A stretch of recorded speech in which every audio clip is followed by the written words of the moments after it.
오늘 수시 전형과 입학 사정관제에 대한 올바른 이해와 성공적인 지원 전략에 대해 아낌없이 파헤쳐 주실 이남열 강사님을 힘찬 박수로 환영해 주시기 바랍니다.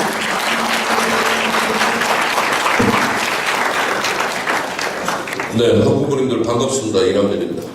수시에 원서 몇 장 써요? 6장 씁니다. 수시에 6장의 원서를 쓰는데 논술은 학과를 바꿔도 돼요. 예를 들어서 뭐 연세대학에 갈 때에는 경영학부에, 그 다음에 고려대학에 갈 때는 뭐 언론정보학과에 이래도 상관이 없죠. 문제는 똑같으니까요. 크게 다르지 않으니까.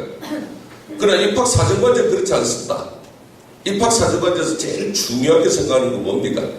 그 전공을 하기 위해서 자기 진로를 얼마나 오래전부터 결정하고, 그래서 그 결정을 한 이후에 열정을 가지고 어떤 활동을 해왔는가를 보는 거예요. 이거 다 준비해놨는데 과를 바꿔버리면 어떻게 될까요? 이건 전부 거짓말이 되는 겁니다. 그죠? 그러면 A 대학에는 난 죽어도 처음부터 영문과에 가고 싶었어요. 이걸로 만들어야 되고요.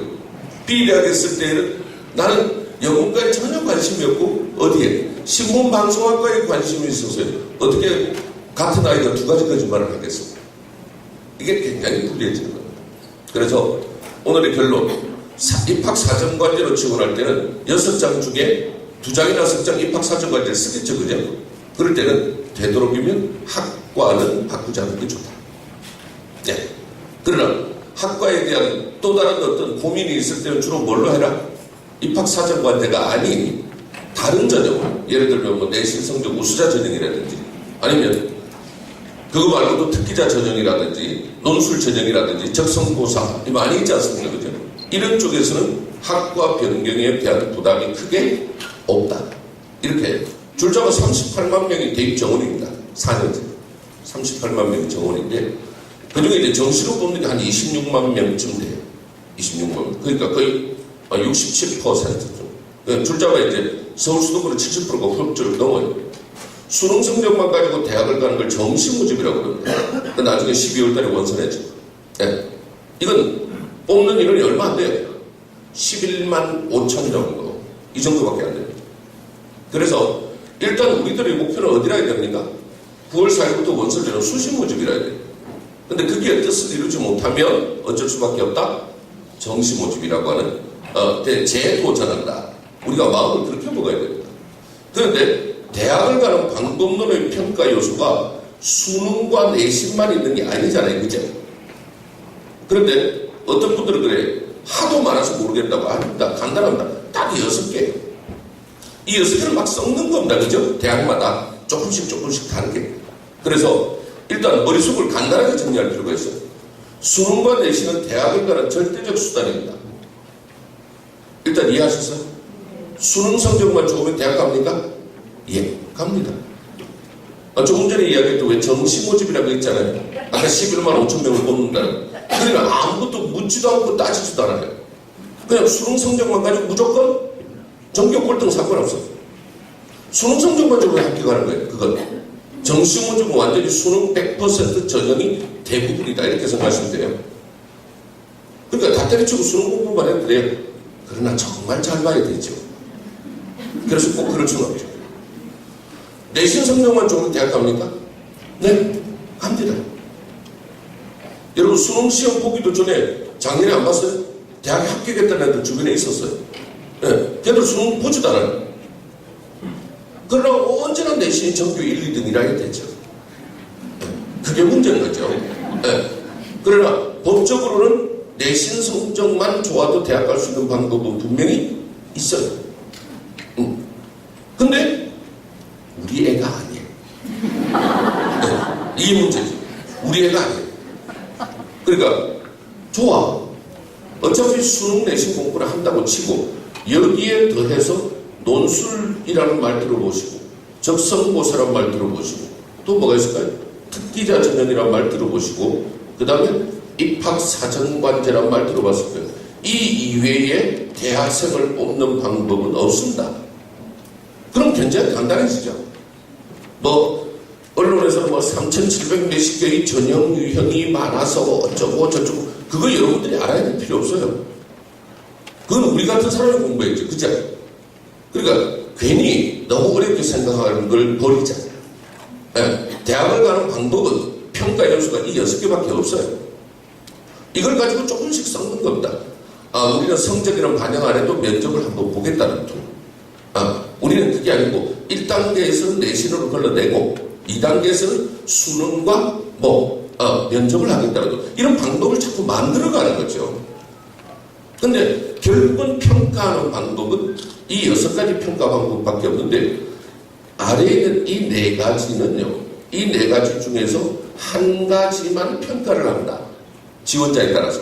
즉 제가 오늘 말씀드리고자 하는 두 번째 결론은 뭐냐고 하면 이제 더 이상 시간이 없다. 시간이 없으니까 오늘 결정하셔야 돼요. 오늘 이제 지금도 늦은 편이니까 이 4가지를 동시에 준비하는 건 바보다. 이 4가지 중에 이제 우리가 힘줘서 준비해야 될 건 몇 개? 한 가지다. 그래야 아이가 합격할 수 있어요. 그러면 학부모님들이 뭐라고 그러냐면요.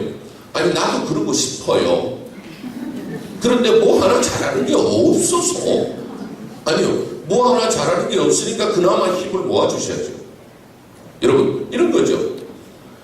수능이 7의 수준이 되고 내신이 7의 수준이 됐는데 대학은 8의 수준이 되어야 합격한다고 칩시다. 그러면 논술이 10의 수준으로 만들고 나머지는 제로가 돼야 맞는 거죠.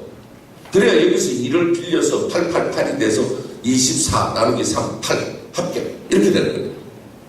그런데 우리는 무슨 짓을 하고 있을까요?